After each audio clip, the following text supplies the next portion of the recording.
The rain had already soaked through her jacket by the time she saw the stalled SUV. Steam hissed from the hood like a wounded animal. Most cars sped past, but Tanya West, mother, mechanic, and barely keeping her life together, slowed down and pulled over.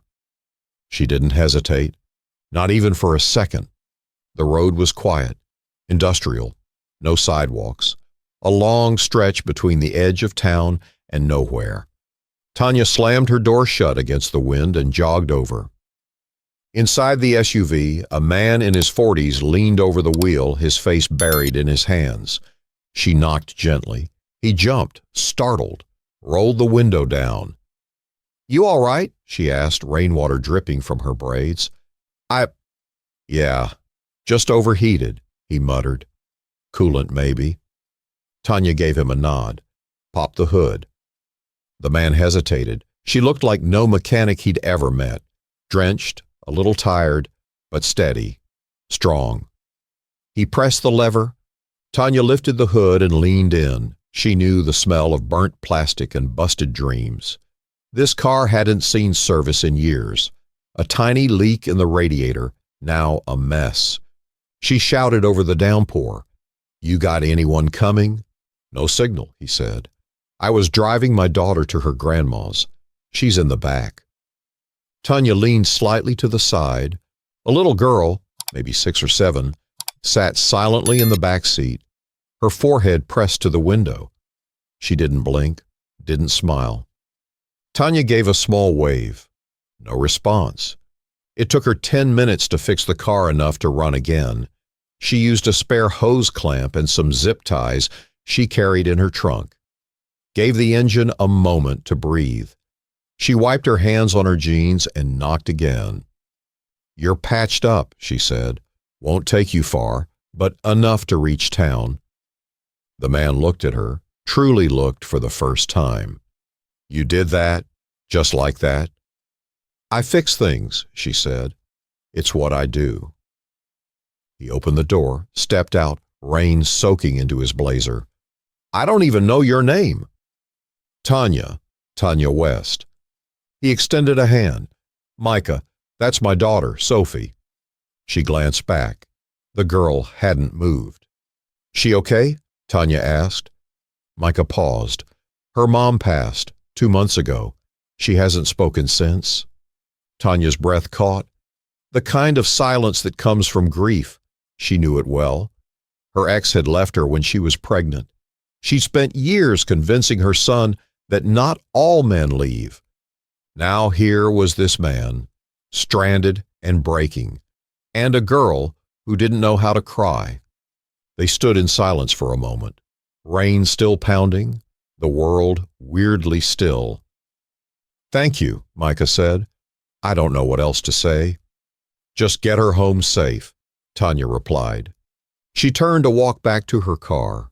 Water pooled around her boots. Her hands trembled, not from the cold, but from the look in that little girl's eyes. Not fear, not sadness, something else. She wasn't sure what yet. That night, Tanya drove home to her small apartment above a laundromat.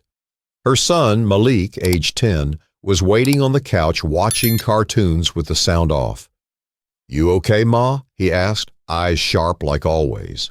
She smiled. "Just tired, baby." She didn't tell him about the car, or the girl, or the way something about that moment refused to let go of her. Instead, she sat next to him, pulled a blanket over their laps, and pretended like everything was fine. But it wasn't. Something had changed. 3 days later, Tanya was back at the shop. She ran her own garage, barely. Rent was overdue. 2 clients hadn't paid. Her tools were aging, so was her hope. She was under a car when the door chime rang. Malik, on summer break, sat in the office eating noodles. He peeked out. "Ma," he whispered. She slid out from under the frame, wiping grease from her face. And there they were, Micah and Sophie, standing at the entrance, dry this time and quiet. Tanya stepped forward slowly. "Didn't think I'd see you again," she said. Micah gave a small smile. We wanted to say thank you, properly. He held out a box, cardboard, plain. Inside, she found a set of brand new tools. Top shelf, clean, worth hundreds. I can't accept this, she said. You can, he replied. You already gave us more than you know. She looked down at Sophie. The girl was still silent. Still. But this time, she was holding something, a crayon drawing, Tanya, with a toolbox, smiling. There are moments that fracture time, that live longer than the minutes they occupy. This was one of them. Tanya swallowed hard. She hadn't been drawn in years. She knelt. Did you draw this? She asked softly. Sophie nodded. Not much, just once. But it was enough. It was the first time she'd moved, the first sign of life, of coming back. Before we go any further, if stories of real, raw kindness mean something to you, help us reach 1,000 subscribers. Like, comment, and subscribe. It keeps these stories alive. Tanya sat in her garage long after Micah and Sophie left, staring at the drawing. Crayons on printer paper, simple lines, but it meant more than any paycheck she'd earned in weeks. She couldn't stop thinking about Sophie's eyes. They reminded her of Malik's when he was younger, when she worked 3 jobs and sometimes forgot to smile. The next day, she taped the drawing above her toolbox, right in the center. It didn't fix the rent or the bills, but it helped with the weight. That week, Tanya got a message, an email, from Micah. Subject line, would you come speak to my daughter's class? She stared at the screen. Beneath it, they're having Community Heroes Day next Thursday. She asked for you. Tanya laughed out loud, not because it was funny, but because she couldn't remember the last time anyone used the word hero and meant her. She showed Malik. You gonna go? He asked. I don't even like talking in crowds. But you fix stuff, he said, and you helped that girl. He shrugged like it was the most obvious thing in the world. Thursday came.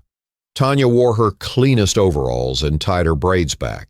She had Malik press her shirt with the busted iron. It still had a wrinkle down the front. She packed her favorite wrench and the story of how she'd taught herself mechanics from YouTube and trial and error when Malik was a baby. Micah met her at the school gates. He looked nervous. So did she.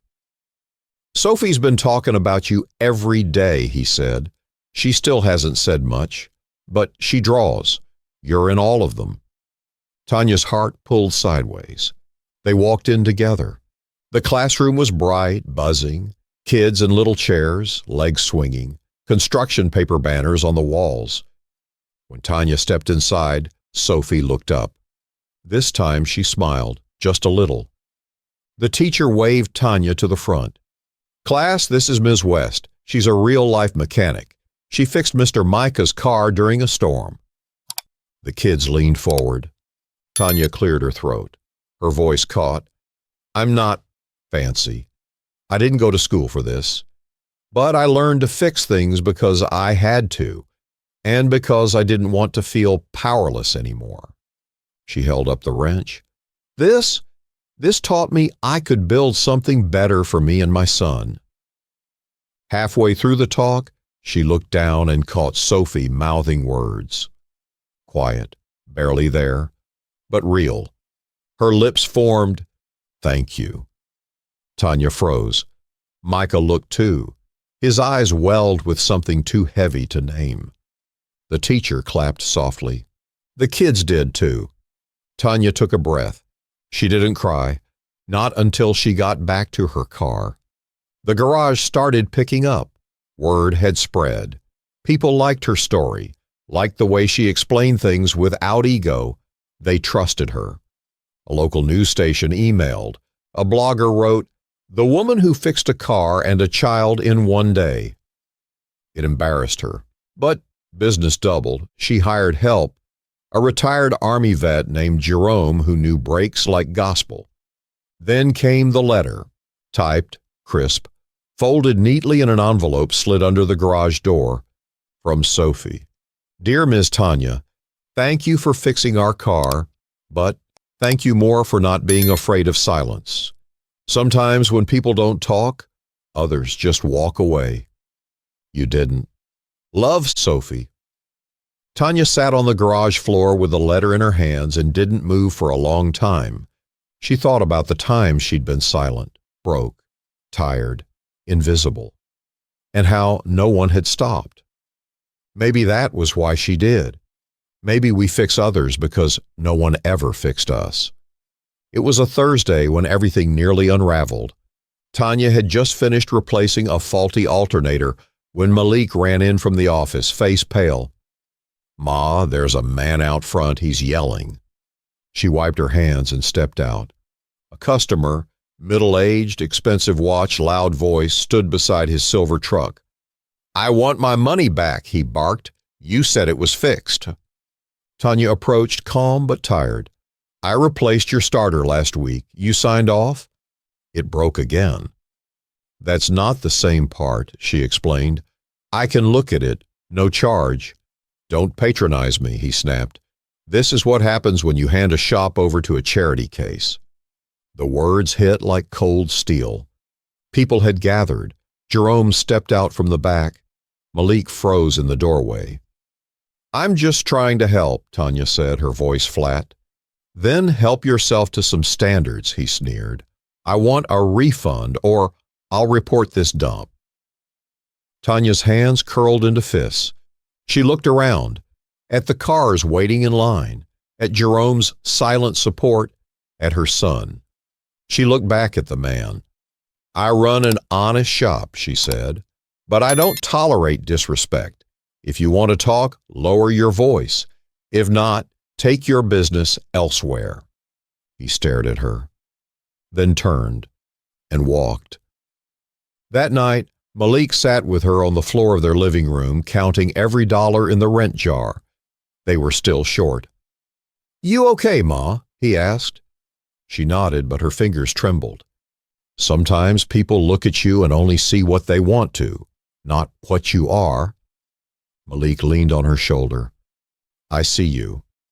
A week later, Micah returned, but this time not with Sophie. He looked shaken. He paced in the garage, eyes heavy. She had a panic attack, he said, at school. Tanya stopped cold. She's okay now, he added, but they're recommending a therapist. Tanya exhaled. He hesitated. We'll find a way. He looked at her. Why do you say we? Because some kids, she said, aren't just somebody's responsibility. They're all of ours. He nodded slowly, then held out an envelope. What's this? Something I should have done weeks ago. Inside, a check. 5 digits. I spoke to my sister. She wants to invest in you, in this place. She loved the story. Tanya stared at the number. More money than she'd seen in years. I can't take this. Yes, you can. She laughed through her shock. What's the catch? Only one, he said, that you don't let the world change you. 3 months passed. The garage got new lifts, a fresh paint job, a proper waiting room with coffee and toys for kids. Sophie visited every Saturday. She helped wipe tools, drew pictures, talked more.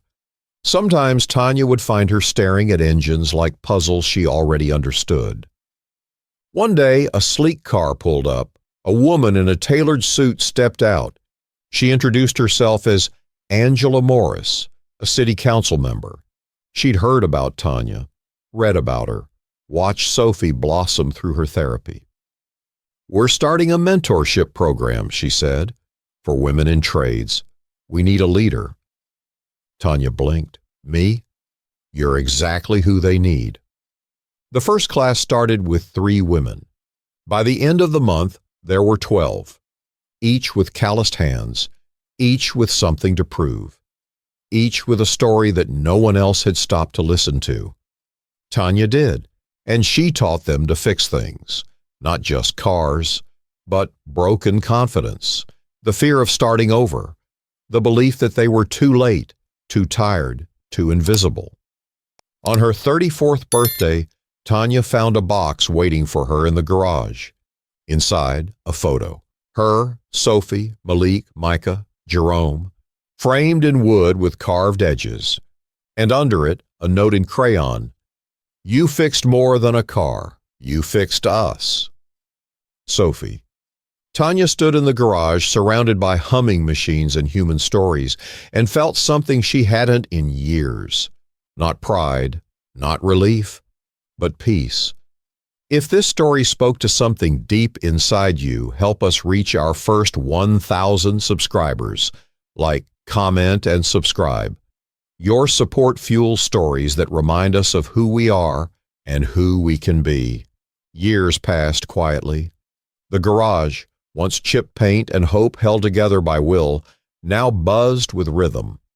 Tanya didn't just run it. She shaped lives inside it. Each wrench turn was a lesson. Each oil change, a conversation. Every woman who walked in feeling small eventually walked out knowing her worth. Tanya never sought fame, but word spread. The mechanic who rebuilt more than engines. One morning, Malik, now taller than her, voice deep, smile still hers, walked into the shop with an envelope in his hand. "Ma," he said, unable to hide the grin, "read this." She opened it. "Dear Mr. and Mrs. West, we are pleased to inform you that your son, Malik West, has been accepted into the engineering program at Howard University." Tanya's breath caught in her chest. Her knees gave just a little. She looked up at him. "You did it." "No," he said. "We did." That night, they sat on the apartment roof, just like they used to, paper plates in hand, eating boxed mac and cheese with hot sauce. He leaned back, eyes on the stars. "I want to build things, Ma, real things, bridges, water systems, roads where there's nothing now." "You will," she said. "You already build people." Months later, Tanya stood in a high school gym, a guest speaker again, this time with Jerome beside her and two of her apprentices, now teachers in their own right. She looked at the sea of young faces and said, "I was told once that kindness doesn't fix things, that it's soft, temporary, but let me tell you something. Kindness builds foundations, and when the world falls apart, that's what you stand on." They clapped. But Sophie, sitting near the back, didn't. She just smiled. A quiet smile, full of knowing. Micah proposed a year later. It wasn't dramatic, no fireworks, just a ring in her glove compartment tucked between an old spark plug and a grocery list. She found it by accident, walked into the house, held it up without a word. "You in?" he asked. "I was always in," she said. On their wedding day, it rained. Of course it rained. Everyone laughed. But Tanya just lifted her dress, stepped into the puddles, and walked barefoot across the yard to the altar. She didn't mind the mud. She came from it. Malik gave a speech. He spoke of his mother, not just her strength, but her grace, how she didn't just teach him how to survive. She taught him how to listen, how to see people. She didn't fix a car that day, he said. She gave a little girl a voice, gave a man a reason to believe in others, and she gave me everything. Later that year, Tanya got a letter, not in crayon, but in pen. "Dear Ms. Tanya, I got accepted into a pre-apprenticeship program for automotive design. I want to make cars better, easier, stronger, safer for people like us. I'm still drawing, still fixing, still learning. Love, Sophie." Tanya framed that letter too, hung it next to the first drawing, the one that changed everything. And sometimes, late at night, she'd sit at her kitchen table, tea in hand, Malik's old hoodie around her shoulders. She'd remember that rainy day, that broken engine, that little girl in the back seat, the silence, the steam, The moment she said yes to helping, and she'd think, what if I had driven by? What if I hadn't stopped? But she had. And because she did, lives shifted. Not dramatically, not all at once, but like the soft turning of a wrench. Pressure, friction, then release. This was never about a car. It was about a choice to show up, even when no one asks you to. Thank you for staying with this story through all 4 parts. If it moved you, if it reminded you of someone you know or someone you want to become, help us continue sharing stories that matter. Like, comment, and subscribe. Help us reach 1,000 subscribers, because the world needs more of this. More quiet heroes, more unexpected kindness, more legacies built one turn at a time.